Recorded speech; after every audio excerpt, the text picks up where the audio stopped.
All right, good people. Welcome back to Miles on the Grid. This is a quick, short episode one, I guess.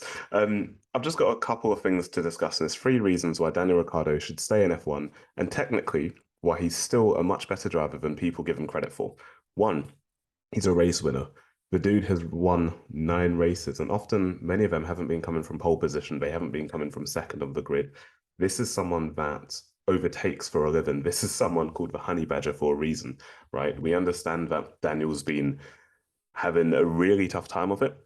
At McLaren, he was supposed to come in and he was expected to come in by Zach Brown and Andreas Seidel and really dominate the team, really shape it in his mold, have that Lewis Hamilton effect that he tried to instill at Renault and then that he thought he could have at McLaren. But Lando Norris, to his credit, has one, outperformed him consistently over the last 18 to 19 months, but two, Daniel hasn't felt comfortable with the car or felt comfortable with team strategy on occasion. I'll put that out there as well because it's been evident on a few occasions.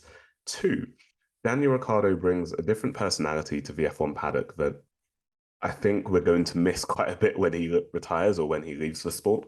Because for us, it's not that he isn't capable or that no one else is capable, sorry, of being energetic, enthusiastic about having passion and generally a good air of graces around the paddock. But you do see it more with Daniel. He does tend to have that effect on his teams. Look at the relationship that he's had with Cyril at Abital, where he got the tattoo as a result of a podium bet. The same thing with Zach, if he won a race in McLaren back at Monza last year. He has an effect of bringing warmth and bringing, dare I say, a positive attitude to the teams, to the sport around him. Now, that's not an excuse to stay in F1. Don't get me wrong, it's not the right reason as to why he should stay, but I do think we would miss that. And thirdly, I generally do believe in terms of talent, he's still top six on the grid. You know, you have Lewis, you have Max, you have George, you've got Charles, you've got, dare I say, Lando Norris. And on his day, Daniel Ricciardo is up there. Yeah, okay. Fernando Alonso. Sorry, how could I forget? Okay, so top seven. He's top seven on the grid. You know, you can't tell me Daniel Ricciardo is worse than Sergio Perez. You cannot tell me Daniel Ricciardo is worse than Valtteri Bottas. And I like both of those drivers, by the way. This isn't anything against them.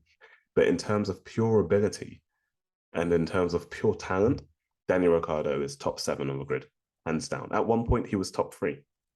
This is when he was challenging Seb Vettel and even challenging, not challenging, but being third in the championship behind Lewis and Nico Rosberg back once upon a time back in like 2014. So you've got to take everything into context. It's really easy for us to jump on a bandwagon. It's really easy for us to say, hey, Daniel's washed.